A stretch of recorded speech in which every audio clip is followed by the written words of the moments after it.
તો દરેક જણ હેડિંગ મારે. રામાયણની કાવ્ય શૈલી બંને રીતે પૂછી શકાય.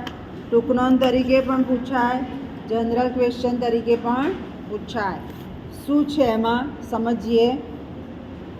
તમે અત્યારે હવે ટીવાયમાં આવી ગયા એટલે ખબર જ છે શૈલી એટલે શું. શૈલી એટલે શું કહો? ખબર છે શૈલી એટલે શું? શૈલી એટલે બોલો. શૈલી એટલે શું? પણ શૈલી કોને કહેવાય? અત્યારે તો સેમ 5માં છો, 1માં શીખી ગયા છે આપણે શૈલી એટલે શું. શૈલી એટલે શું હે બેટા? હા, લખવું, કહેવું, ભાષા, રીતિ, સ્ટાઇલ, હો ને, એને શૈલી કહેવાય. એટલે શૈલી માટે તો એક ચોક્કસ વ્યાખ્યા પણ છે. રીતિરાત્મા કાવ્યસ્ય. જ્યાં સુધી તમને એમાં રસ ન પડે તો એ શૈલી કામની નથી. વાક્યમ રસાત્મકમ કાવ્યમ. રસ પડવો જોઈએ તો જે શૈલી આપણને ગમે છે. હવે અહીંયા શું છે રામાયણની શૈલીમાં? પહેલાં તો રામના જે વંશ પરંપરા છે એની આખી રામાયણમાં કથા છે. સુંદરકાંડમાં આપણને ખબર છે શેની કથા છે. હનુમાન સીતાને શોધવા ગયા અને હનુમાનના પૂંછડાને આગ લાગી ત્યાં સુધીનું, બરાબર?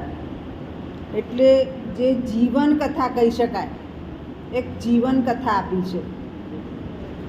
હવે જીવન કથા આપી એટલે શું?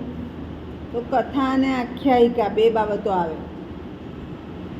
કથા એટલે વસ્તુ કહેવી, આખ્યાયિકા એટલે આખ્યાન કાવ્યમાં જાય. ગેયનીય મુખ પરંપરા.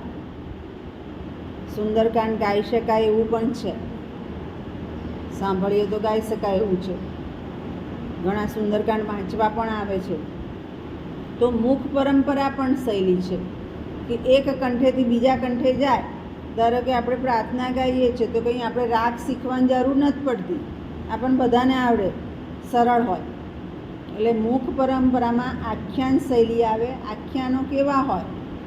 તો ગેયનીય હોય, ગાઈ શકાય એવા. એની અંદર શું હોય? પાછી જીવન કથા હોય. ધારો કે પેલી કથા ચાલતી હોય ને પેલું ભજન ગાય, ઘેર જાવું ગમતું નથી, તો બધાને આવડે. કેમ? તો કથામાં તલ્લીન થયા છે, હે ને? આ એક આખ્યાનનો પ્રકાર છે.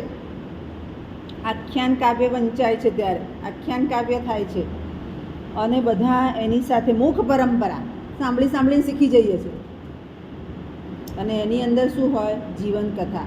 કૃષ્ણની જીવન કથા ચાલતી હોય છે અથવા કંઈ બોધ કથા ચાલતી હોય છે. આ બધું ક્યારે થાય? તો છંદોબદ્ધ રચના હોય ત્યારે, છંદ ગોઠવ્યા હોય ત્યારે. અને એ છંદ ગેયનીય હોય છે. આપણે 8મા 9માં છંદ શીખી ગયા. 17 અક્ષરના, 19 અક્ષરના, 21 અક્ષરના છંદોબદ્ધ રચના છે. અને છંદ આવે એટલે અલંકાર પણ આવે. અલંકાર કેવા? તો અલંકાર એ શબ્દ માધુર્ય અને લય માધુર્ય આપે એવા. અલંકારથી ભાષા સુશોભિત બને. બીજું ખાસ રામાયણ અને સુંદરકાંડની શૈલીનું એક ધ્યાન ખેંચે એવું બાબત છે કે એના વર્ણનો બહુ સુંદર છે. રામનો વનવાસ બતાવે તો પણ દંડકારણ્યનું વર્ણન કરે તો આપણને પ્રાકૃતિક ભૂમિકા આખી આપે. ત્યાર પછી સુંદરકાંડમાં પણ અશોક વાટિકામાં આપણને પ્રાકૃતિક ભૂમિકા આપી છે. આ વર્ણનો કેવા છે?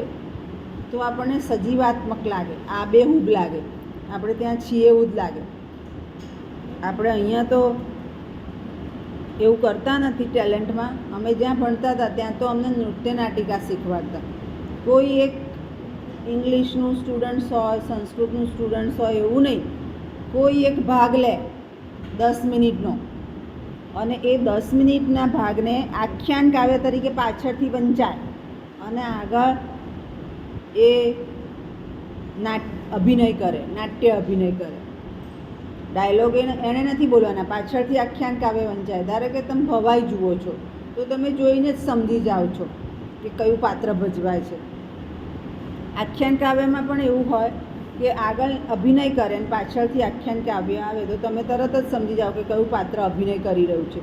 એટલે વર્ણનો એટલા બધા રસપ્રદ છે કે વર્ણનો ધ્યાન ખેંચે એવા છે.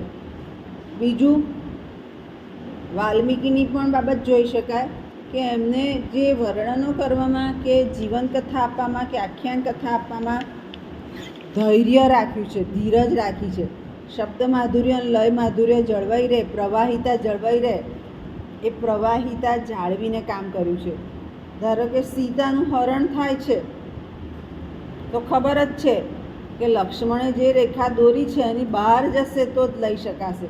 એટલે જે પ્રવાહિતા એમને બહાર બોલાવવા, એટલે પ્રેક્ષકો અને વાચકોને પણ જ્યારે આ વાંચે કે જુએ ત્યારે ઉત્સુકતા રહે છે કે હમણાં એ બહાર આવશે ને જતા રહેશે.